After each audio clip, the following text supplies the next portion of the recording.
Aluno do quinto ano, após ter passado pelas etapas da multiplicação, da compreensão da multiplicação de 12 por 14, quando entendemos essa multiplicação como uma adição de parcelas iguais, quando exploramos a disposição retangular de diversos quadradinhos que representavam o produto dessa multiplicação, e por meio daquela quantidade de quadradinhos nós passamos também pela multiplicação envolvendo os números 12 e 14 em decomposição, pois só dessa maneira nós conseguimos associar as diferentes multiplicações nesse processo com os quadradinhos que estavam organizados em disposição retangular.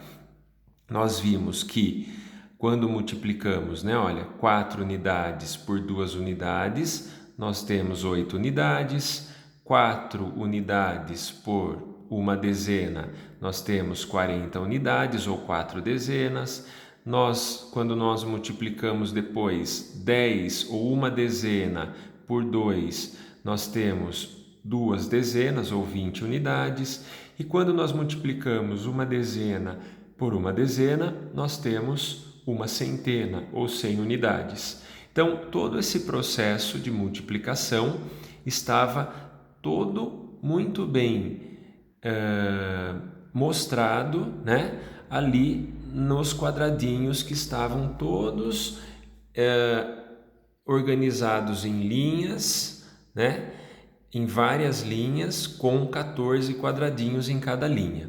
Aí nós conseguimos então determinar, por meio da soma desses resultados, o produto da multiplicação, que é igual a 168, que corresponde à quantidade de quadradinhos que nós contamos inicialmente. Todo esse processo, que teve um grande significado, agora nós vamos trazer para o algoritmo usual. Claro que nem tudo que nós mostramos aqui nós vamos mostrar no algoritmo usual, até por uma questão de praticidade. Então, por isso que nós passamos por todo esse entendimento, para que nós visualizamos os quadradinhos nas figuras, para que nós chegássemos até aqui. Então, o algoritmo usual vai ser feito da seguinte maneira: 12 vezes 14.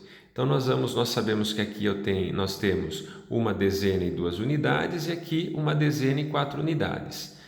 Aí, nós vamos começar multiplicando 4 por 2. 4 vezes 2 unidades. Aí, nós temos 8 unidades, ok? Depois, nós vamos multiplicar 4 vezes uma dezena. Nós vimos ali que realmente seria 4 vezes uma dezena, que é igual a 4 dezenas ou 40 unidades. Então, quando nós fazemos aqui 4 vezes uma dezena, nós vamos obter 4 dezenas. Com 8 unidades, são 48 unidades. Por isso, multiplicar 4 por 12 unidades é igual a 48 unidades.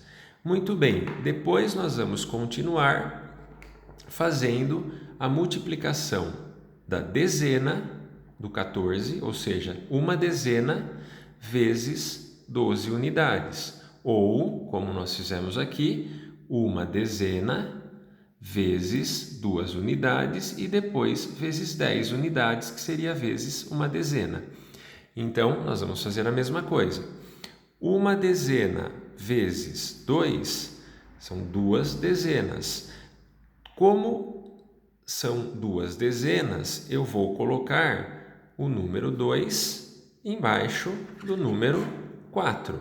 Por quê?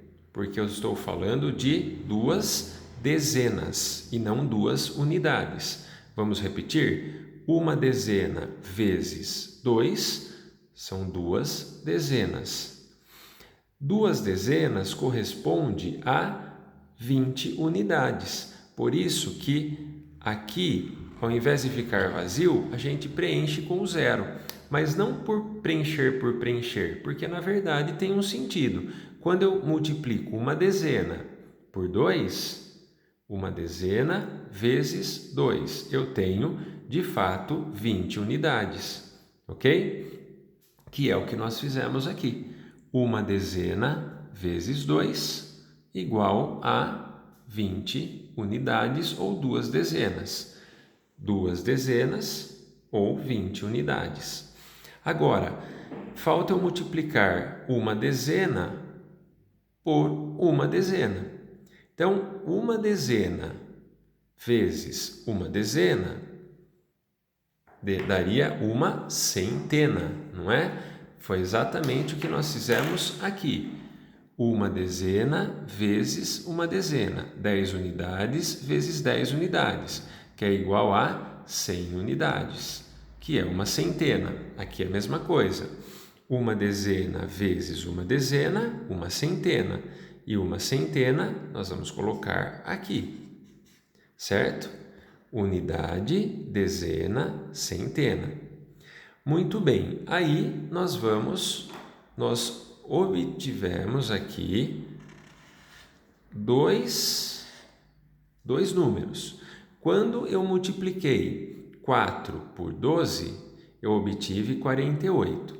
Quando eu multipliquei uma dezena, ou melhor, vamos voltar. Quando eu multipliquei 4 unidades por 12, eu obtive 48 unidades. Quando eu multipliquei uma dezena por 12, é como se eu estivesse multiplicando 10 por 12, que vai dar 120 unidades, ou 12 dezenas, ok? Muito bem, então eu tenho 48 mais 120. Se eu somar essas duas quantidades, assim como eu somei o 8 com o 40, com o 20 com o 100, de uma forma diferente, né? Relacionando a disposição retangular dos quadradinhos, eu vou somar agora aqui também. Então vai ficar 8, 4 mais 2, 6, né? 8 mais 0, 8, 4 mais 2, 6, e aqui 1. Então, esse é o produto da multiplicação, ok? Claro que o algoritmo usual, ele já recebe esse nome porque ele é prático, né? Ele facilita o cálculo, ele é rápido, porém eu tenho que entender com significado o cálculo que eu estou fazendo, até para não gerar nenhum resultado absurdo. Daí a importância também do cálculo mental, de você ter um controle no cálculo que você está fazendo. Então, se você está multiplicando 12 por 14, é porque você deve estimar antes de calcular um resultado próximo. Então, por exemplo, 10 vezes 10 seria 100. Então, eu estou multiplicando um número um pouco maior que 10 por um outro número um pouco maior também que 10, tem que dar um número maior que 100, mas também não pode dar um número gigantesco. Se você errar no cálculo, você precisa ter a noção de que você gerou um resultado absurdo. Daí a importância da estimativa, do cálculo mental e do controle do seu cálculo, né? Quando você estiver calculando, sempre controlar aí os resultados, ok? Muito bem, então, de uma forma prática, com o decorrer dos seus estudos, você vai perceber que cada vez mais vai ser rápido de você fazer. Então, você vai fazer 4 vezes 2, 8. 4 vezes 1, 4. Aí a gente fala assim, aqui embaixo pula uma casinha e coloca o zero. Mas você vai sempre lembrar o porquê que você está colocando zero. Porque quando você começa a multiplicar a dezena por 2 e a dezena por 1, que seria uma dezena, você vai obrigatoriamente ter que colocar um zero aqui, né? Até porque uma dezena multiplicada por 2, uma dezena vezes 2, dão 2 dezenas, que só pode vir aqui, na casa das dezenas, que corresponde a 20 unidades, ok? E uma dezena vezes uma dezena, uma centena.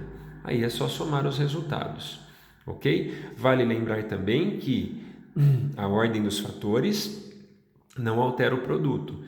que a regrinha, o algoritmo usual, também serve se você for fazer 14 vezes 12. Você vai fazer da mesma forma e vai chegar no mesmo resultado. Talvez com números um pouquinho diferentes aqui, em ordens diferentes, porém você vai obter o mesmo resultado. Ok? Muito bem. Eu acho que é importante, após mostrar para você a regrinha, lembrar que nós chegamos até aqui por meio de várias etapas, né? E agora o algoritmo usual deve ter um significado para você. Vamos, para finalizar, só mostrar um pouquinho a disposição retangular novamente, para você associar com o algoritmo usual também. Pela disposição retangular, dá para perceber então que todas as etapas do algoritmo usual, dos cálculos que nós acabamos de fazer de uma forma bem prática, existem por meio dessa disposição, né? Todos os cálculos que nós fizemos ali correspondem exatamente a essa representação. Nunca se esqueçam disso, ok? Bom, eu desejo então bons estudos para você, pratique bastante e até a próxima. Um abraço.